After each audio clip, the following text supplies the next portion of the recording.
Yo, my guest today is Mr. HM. He's the co-founder and CEO at Lingo, building one of the world's most rewarding tokens to help onboard the next billion into Web3. We'll learn all about this today. Welcome to the show, HM. Thank you, Andy. Thanks for having me. It is a pleasure. Yeah, cool to have you here. We'll do what we do at the beginning of the show. It'd be great if you could please introduce yourself. I'd love to hear some of your personal and professional backstory. I guess, what you've been doing in the lead up to co-founding Lingo. Sounds good. So my name's HM. I'm from Mauritius Island, born there. Evolved into the early in my career with a family business. We have a family business that is a distributor of a few international brands. Some of these brands are electronic brands like Apple, Oppo, Nokia. They also do luxury cars like Aston Martin, McLaren. So I worked with them for 5 years and got to learn how some of the biggest brands in the world were launching in emerging markets. I was working mostly in the marketing side. And then I wanted to do my own thing. I brought the Subway franchise in Mauritius, was the youngest master franchisee of their system back then, scaled that to around 15 restaurants in Mauritius and then South Africa. And whilst I was with in the Subway system, I met a lot of franchisees from Eastern Europe who were very early in crypto since 2015. And that's how I got to learn and started trading as a normal beginner retail trader. But in 2021, I saw a massive opportunity. I saw a stat where there were over 1 billion people who were curious about crypto. Last bull market, soft curiosity, but only around 3% actually got in. So I was like, why did people FOMO?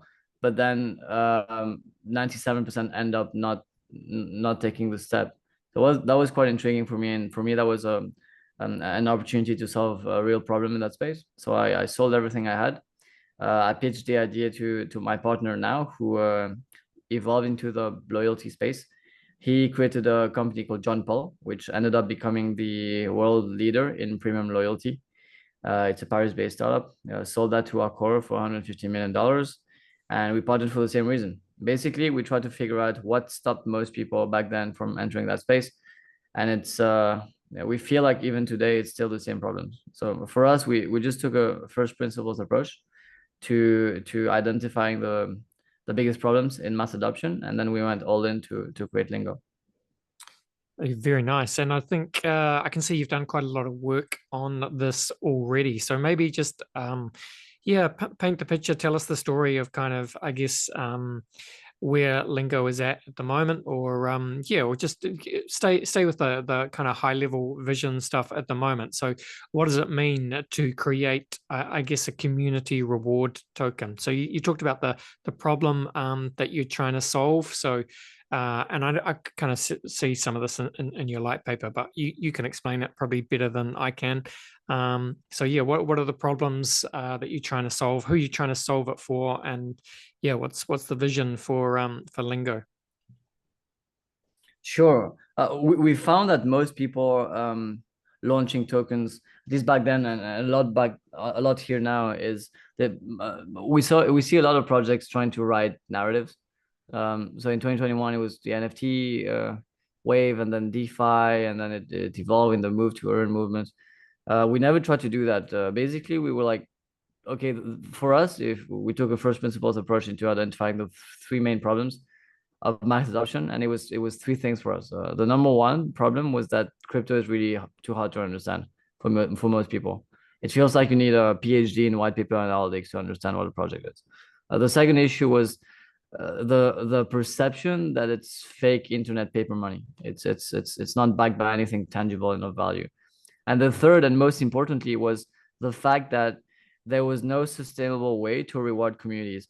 And community for us was the most important problem to solve, because if you analyze the top 300 tokens on CoinMarketCap today, they have one thing in common. And it's not the business model, and it's not the utility value. You'd be lucky if you find tokens with a utility value more than 2% of their actual value. It's the one thing in common they all have is they have a massive engaged community around their vision and what they're trying to solve. And so for us, we saw most of the charts do this, and then ended up dumping over time. And the number one reason why is because if community is your number one core, if you don't have a way to sustainably reward and keep your community loyal over time without requiring new user influx, so Ponzinomics, then you don't have a stable community and a stable model. So for us, the third problem was we needed a way to sustainably reward community loyalty, whether the token goes up or down, whether it's bull market or bear market. And so what we've done is we've just hired the smartest guys we could find, especially our tech strategist, who was the ex-head engineer at Consensus. We have some ex-Binance, Google guys who joined us. And for 2 years, we tried to engineer a model around these three problems. So 2 years later, what Lingo is number one, very easy to understand. The way it works is you either buy Lingo or you do quests to win Lingo. That's step one. Step two is once you do that, you receive loyalty points. And step three is you can change those points for free stuff. It can be vacations, shopping, tickets. So there's around 3,000 brands that we're partnering with. And so that's the number one part. It's very, very easy to understand. The second is, how do we finance this? And it's not a staking pool that we just dump tokens and hope that new users get in. So for us, the most important part was, how do we find a way to sustainably finance rewards for the community and create a virtuous circle instead of a vicious circle? And the answer for us was real world assets. Now, 3 years ago, no one was talking about real world assets. Now we're quite lucky that it's probably the number one narrative in the space. But for us, it just made a lot of sense. So the way it works is it's very similar to the McDonald's model, where on the front end, McDonald's, they sell burgers, but on the back end, they acquire real estate. If I'm not mistaken, they might be the biggest real estate company in the world. And so for us, it's kind of the same analogy. Where on the front end, we're trying to build the most rewarding token in the world, and the more it's rewarding, the more it stimulates trading volume, and the more trading volume happens, the more we can charge fees, but to acquire assets. Now these assets generate cash flow every month. Now the idea is to use the cash flow to re-inject back into the rewards ecosystem. So the more rewards we give to the community, the more volume happens and the more assets go up. The more assets go up, the more rewards happen. The more rewards happen, the more assets go up. And the idea is to create this virtuous circle of value creation. And so this is how we've built it. We had no idea whether this would work or not. So in November 22, which was the best time in the bear market, it was I think the lowest moment there, we decided to launch a private sale to see if there was appetite for such an idea in the space. And we were quite surprised. With very little marketing, we sold around, at the time, it was around $5 million in the private round in a few weeks. And for us, it was the ultimate validation that there was a need for a token that is easy to understand, that's backed by real value, and that has great rewards for communities sustainably. Yeah, absolutely fascinating, HM. So yeah, I mean, it's a fascinating sounding project. I like the idea of this kind of virtuous flywheel approach that happens when you're kind of investing in the real world assets as well on behalf, I guess, of the Lingo community. So, but to make all this work, I guess you need users to be making transactions on Lingo and earning Lingo rewards, right? So you said you got a whole lot of brand partners, which sounds great. How do you get like users to come into the system and start to earn those loyalty points? How are they made aware of what you guys are doing? Well, first of all, we think the most important part is how valuable is your offering. Right? And so what we did was we started testing the waters with building communities around 4 months ago, and we had a very small campaign with a very small lead magnet, and we were quite shocked again. With a very small budget, we managed to have a community of 130,000 participants in the space of a month, and that for us was an eye-opener. So the idea in itself, I think, solves a real problem and was engineered to solve these problems. So de facto, people tend to gravitate towards it. So that was a test campaign. And now we're launching we're launching we're actually launching the token in a few weeks. And what we've done is we're quite data driven in the company. So we've inspired ourselves from projects who successfully managed to build communities in a very cool way. And these are projects where their founders also invested in us. I'm talking about EC.io. If you check them out, Vava's doing a really great job. The other one is Manta Network. Kenny Lee, the founder, also invested in us. And so they've built very successful communities, very successful projects. And we've kind of stole their 80-20, obviously with their blessings, to integrate a social fi system that we will release soon. So if you've seen Gaiman, you've seen Portals, you've seen Tabby, you've seen Manta and EC. I think you're gonna like what we've got built. I can't say more right now, but this is gonna be released in this probably in a week, and we're quite excited. We've worked very hard on the social file system. It's nothing like we've seen before, so we're quite excited to launch this.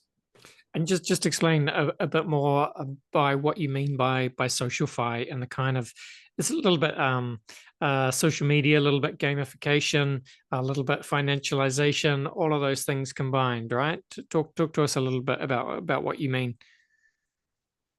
Absolutely. So before, the way people used to launch tokens, launch projects, is they paid a bunch of influencers or they did some ads, and then it used to work, but it depends on the timing. You did that in 2021 with a few influencers in the right timing, the project worked.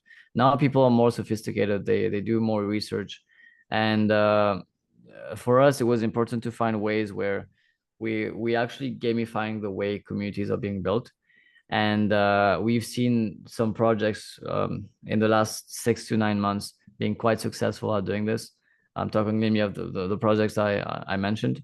They varied with their methods of gamification. Tabby, for example, a really cool project. They had a million plus people participate in the social file system. The way it works is you had some adventures with tasks, and the more tasks you did, the more NFTs you win, and these NFTs would give you perks. The other one is Portals.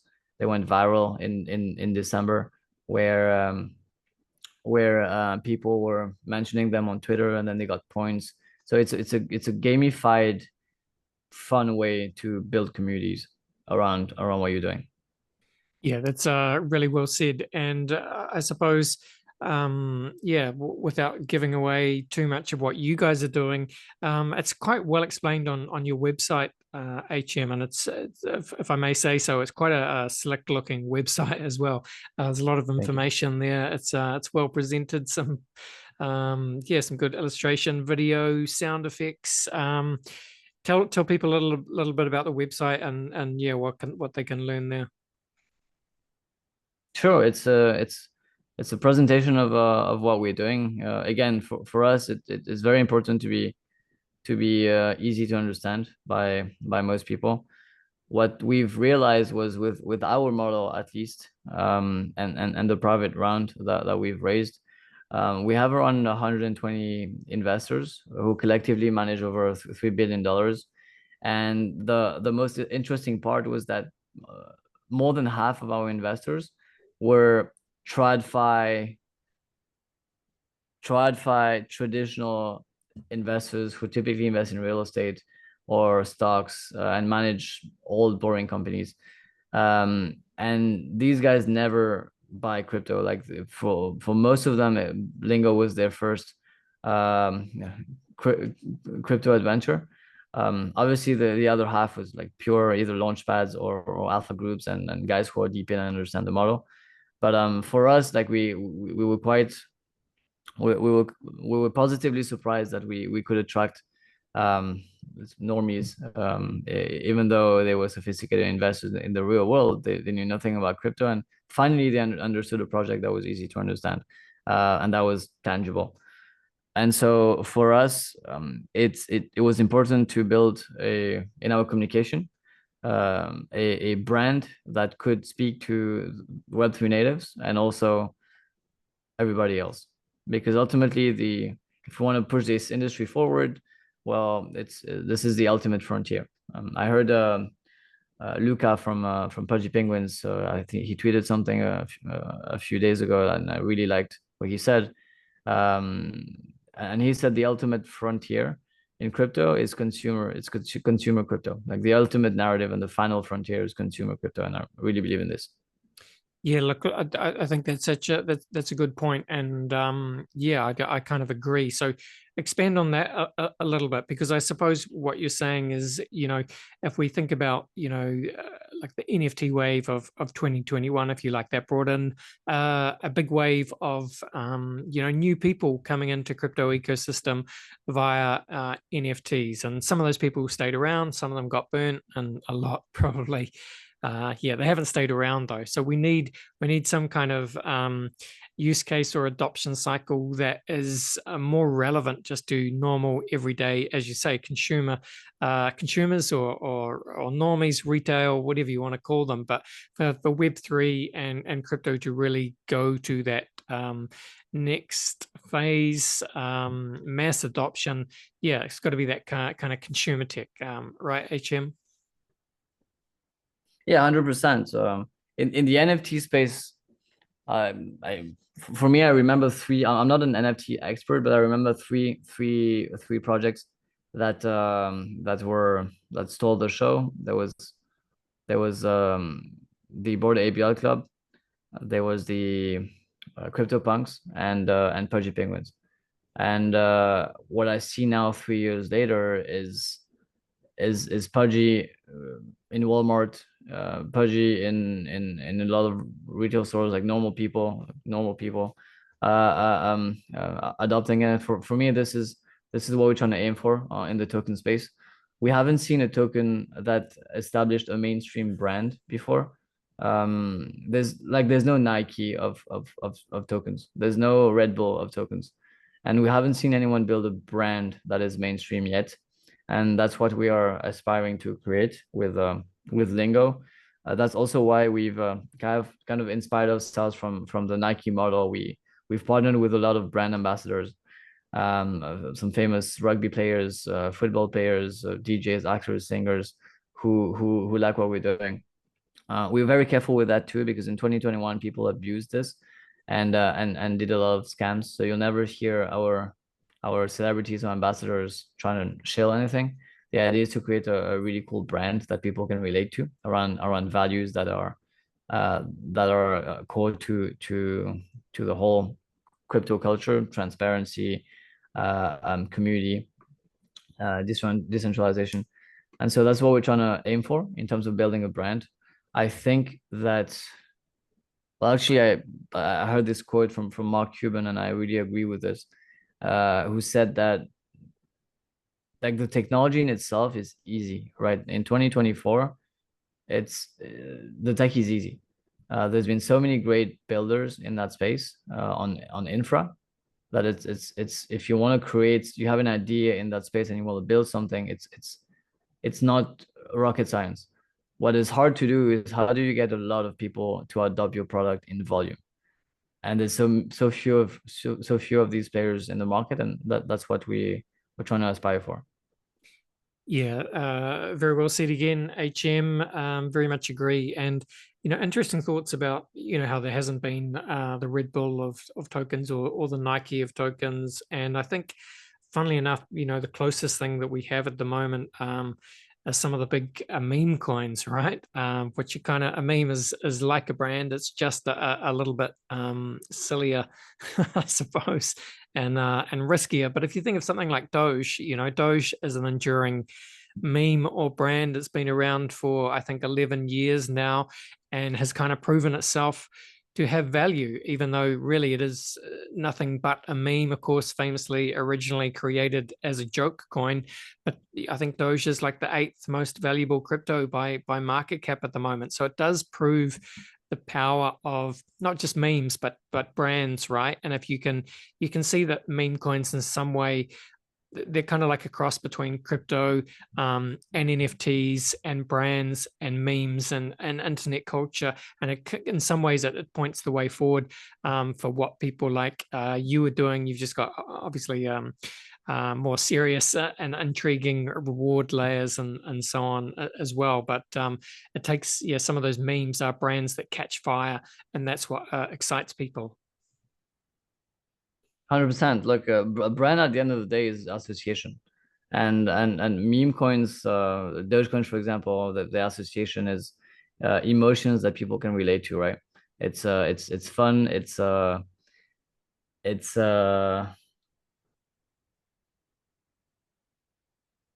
What's the word? It's not satirical, but it's ironic, but in an interesting way. And it's a bit of like F the system, and a lot of people can relate to that. Now, what we're trying to do is create a brand, but that also evolves outside the crypto sphere. And to do that, there also needs to be a product that makes sense, that solves real problems, that are cool and adds value in people's lives. So we think there's a mix of both, like an awesome product that has as least friction as possible, and that adds value in people's lives, multiplied by brand. And if we can execute on these two fronts, I think there might be some potential there.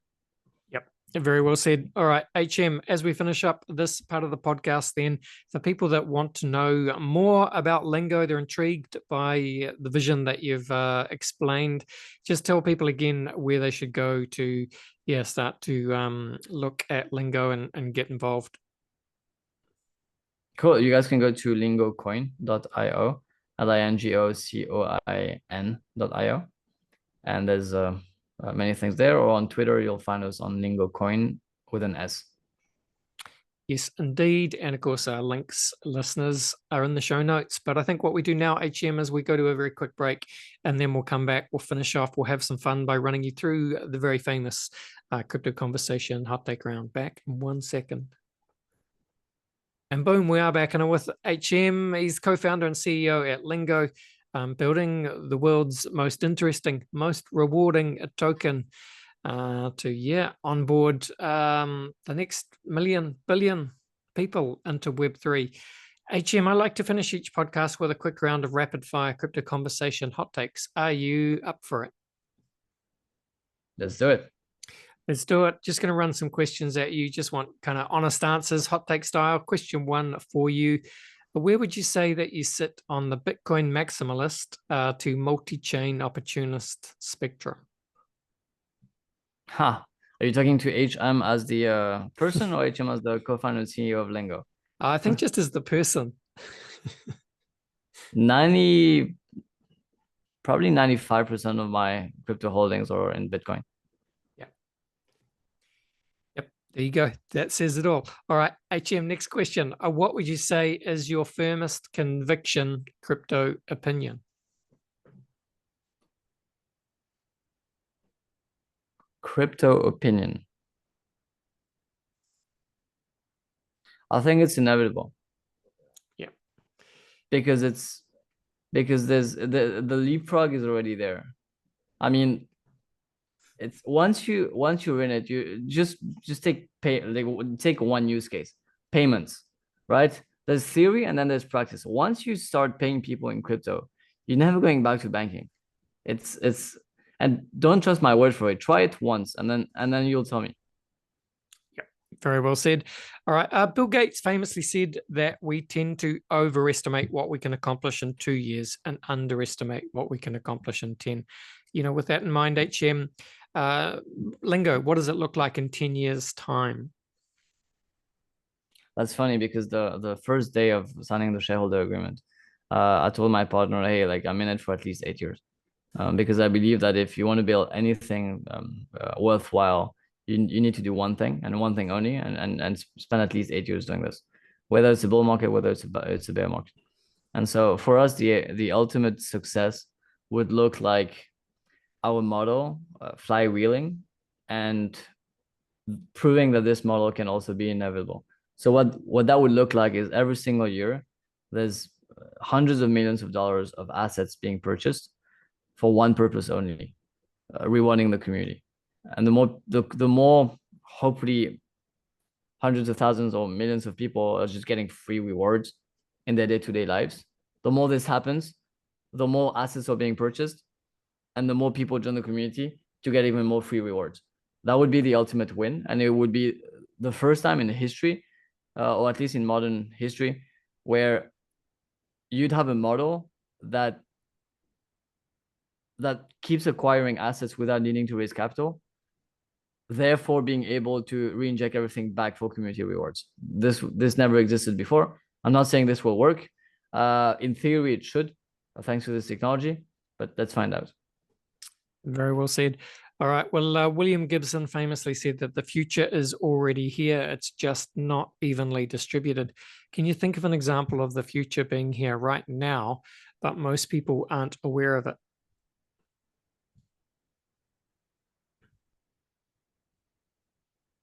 Interesting question. I feel like this is crypto is like a game. Like once you're in this industry and then you go back, you already feel like we're in the forefront. Like this industry at least is already in the future because it's at the forefront of community building. Communities are built in very sophisticated ways. That is, I'm not talking about, hey, this is a giveaway on Instagram and like my story. I'm talking about guys getting financially incentivized and emotionally incentivized with their social circles and having opportunities together in a very intrinsic and sophisticated way. That's on the community building side. And also you're dealing with people on Discord with